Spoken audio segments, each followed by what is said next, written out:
ఇక Delhi liquor policy scam కేసులో charge షీట్లో బీఆర్ఎస్ ఎమ్మెల్సీ కవితకు సంబంధించి కీలక అంశాలు పొందుపరిచింది ఈడీ. 1100 కోట్ల నేరం జరిగిందని చార్జ్ షీట్లో పేర్కొన్న దర్యాప్తు అధికారులు ఇండోస్పిరిట్ సంస్థ 192 కోట్ల లాభాలను పొందిందని వివరించింది. 100 కోట్ల ముడుపులు ఆమ్ ఆద్మీ పార్టీకి ఇచ్చారని ఆరోపించింది ఈడీ. కవిత డిజిటల్ ఆధారాలు ధ్వంసం చేశారని చార్జ్ షీట్లో పేర్కొంది. లిక్కర్ కేసులో కవితపై ఈడీ అభియోగాలను స్పెషల్ కోర్టు పరిగణలోకి తీసుకుంది. ఈడీ మనీ లాండరింగ్ కేసులో ఆమెను నిందితురాలిగా చేర్చింది. Delhi liquor policy scam case charge షీట్లో బీఆర్ఎస్ ఎమ్మెల్సీ కవితకు సంబంధించి కీలక అంశాలు పొందుపరిచింది ఈడీ. 1100 కోట్ల నేరం జరిగిందని చార్జ్ షీట్లో పేర్కొన్న దర్యాప్తు అధికారులు ఇండోస్పిరిట్ సంస్థ 192 కోట్ల లాభాలను పొందిందని వివరించింది. 100 కోట్ల ముడుపులు ఆమ్ ఆద్మీ పార్టీకి ఇచ్చారని ఆరోపించింది ఈడీ. కవిత డిజిటల్ ఆధారాలు ధ్వంసం చేశారని చార్జ్ షీట్లో పేర్కొంది. లిక్కర్ కేసులో కవితపై ఈడీ అభియోగాలను స్పెషల్ కోర్టు పరిగణలోకి తీసుకుంది. ఈడీ మనీ లాండరింగ్ కేసులో ఆమెను నిందితురాలిగా చేర్చింది. ఇక ఇదే అంశానికి సంబంధించిన పూర్తి అప్డేట్స్ ని మా ప్రతినిధి వెంకటేష్ అడిగి తెలుసుకుందాం. వెంకటేష్, ఢిల్లీ లిక్కర్ కేసులో కవిత పైన అభియోగ పత్రాన్ని ఈ రోజు కోర్టు పరిగణలోకి తీసుకుంది. ఈ మొత్తం కేసులో దాదాపు 1100 కోట్ల రూపాయల అక్రమ సొమ్ము సముపార్జన జరిగిందనేది ప్రధానంగా ఈడీ నిర్ధారించింది. ఆ నేపథ్యంలో ఇండో స్పిరిట్స్ కు దాదాపు 192 కోట్ల రూపాయల లబ్ధి చేకూరింది. అందులో దాదాపు 100 కోట్ల రూపాయలను ఆమ్ ఆద్మీ పార్టీకి లంచంగా ఇచ్చారనేది ప్రధానంగా ఈ కేసులో ఈడీ చార్జ్షీట్ లో పొందుపరిచినటువంటి పరిస్థితి.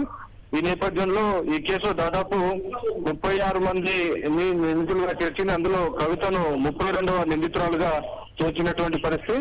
సో అలాగే ఈ కేసుకు సంబంధించిన వాటి అనేక స్టేట్మెంట్స్ అన్నిటిని ఇప్పటికే ఈ స్టేట్మెంట్స్ సంబంధించిన వివరాలన్నిటిని కూడా ఈడీ తన ఛార్జ్షీట్లో పొందుపరిచింది. అందులో ప్రధానంగా కనుక మనం చూస్తే కవితకు సంబంధించి 32వ నిందితురాలుగా ఈ కేసులో చేర్చింది. టోటల్గా 36 మంది ఈ కేసులో నేరానికి పాల్పడ్డారనేది ఈడీ ధృవీకరించింది. సో కవితకు 32వ నెంబర్ ఇచ్చారు. 32వ నెంబర్ అక్యూజ్డ్గా ఆమెను ఇందులో పేర్కొన్నారు. కవితకు వ్యతిరేకంగా మాగుంట రాఘవ, మాగుంట శ్రీనివాస్ రెడ్డి, శరత్ చంద్రారెడ్డి, బుచ్చిబాబు, అరుణ్ పిల్లై, అలాగే ఆమె వ్యక్తిగత కార్యదర్శి అశోక్ కౌశిక్ వీరందరూ ఇచ్చినటువంటి స్టేట్మెంట్లకు సంబంధించిన వివరాలన్నీ కూడా ఈడీ తన అభియోగ పత్రంలో పొందుపరిచింది. దాదాపు 199 పేజీల అభియోగ పత్రాన్ని ఈడీ కోర్టుకు ఈరోజు సమర్పించినటువంటి నేపథ్యంలో ఆ ఈడీ ఛార్జ్షీట్ను ఈరోజు కవితకు అందజేశారు. అందుకే ఆమెను ఈరోజు పిలిచారు. ఈ ఉదయాన్నే కవితను పిలిచి ఆమె పైనటువంటి నేరాలను అభియోగాలన్నింటిని కూడా కవితకు వివరించి ఆ ఛార్జ్షీట్కి సంబంధించినటువంటి ప్రతులన్నింటిని కూడా కవిత తరపునటువంటి న్యాయవాదికి అందజేశారు. సో అందులో కవిత పైన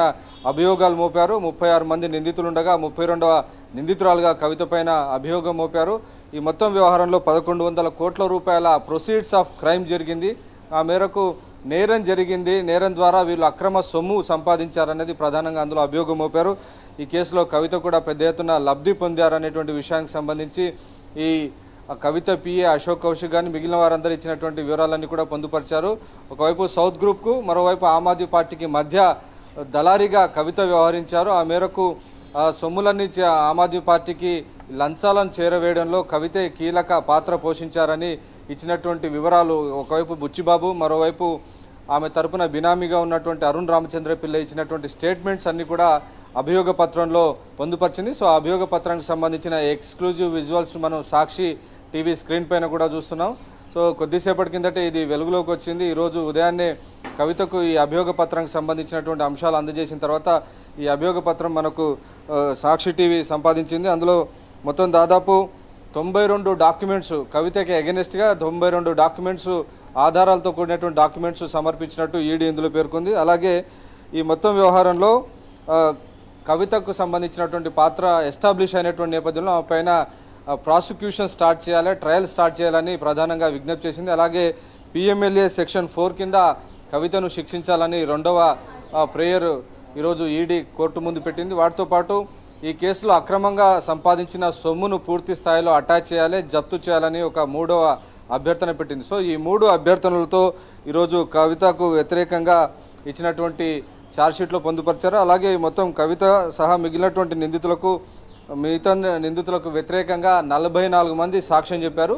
సో ఆ 44 మంది సాక్షులకు సంబంధించినటువంటి వివరాలు ఇచ్చారు. ఈ సాక్షుల్లో ఇప్పటివరకు ఉన్నటువంటి మనం చూసాం శరత్ చంద్రారెడ్డి అని అప్రూవర్గా మారినటువంటి మాగుంట శ్రీనివాస్ రెడ్డి, మాగుంట రాఘవ వీరందరితో పాటు మిగిలిన వారందరూ కూడా దాదాపు 44 మంది కవిత సహా మరికొంతమంది నిందితులకు వ్యతిరేకంగా సాక్ష్యం ఇచ్చారు. సో ఆ 44 విట్నెస్ల సంబంధించినటువంటి వివరాలు అలాగే 99 డాక్యుమెంట్స్ అన్ని కూడా ఈరోజు ఈడీ తన ఛార్జ్షీట్లో పొందుపరిచిన నేపథ్యంలో చాలా పకడ్బందీగా ఈడీ ఈ కేసును కోర్టుకు సమర్పించింది. సో జూలై 3వ తేదీన ఈ కోర్టు ఈ కేసుకు సంబంధించినటువంటి ట్రయల్ ప్రారంభించబోతుంది. ఈ కేసులో ఉన్నటువంటి అభియోగాలను కవిత అంగీకరిస్తారా, ప్లీడింగ్ ఆఫ్ గిల్టీ అని చెప్తారు. సో ఆమె గిల్టీ ప్లీడ్ చేస్తారా లేదా అనేది చూడాలి. ఒకవేళ ఆమె నో చెప్పిన సందర్భంలో ట్రయల్ ప్రారంభమవుతుంది. సో ఆ ట్రయల్ ప్రారంభమైన తర్వాత కొంత సమయం పట్టేటువంటి అవకాశం ఉంది. ఈ కేసుకు సంబంధించినటువంటి కంక్లూజన్, ఒక డెసిషన్ రావడానికి 1 సంవత్సరం వరకు కూడా ఈ వాదనలు కొనసాగేటువంటి అవకాశం ఉంది. ఎందుకంటే చాలా సుదీర్ఘమైనటువంటి కేసు,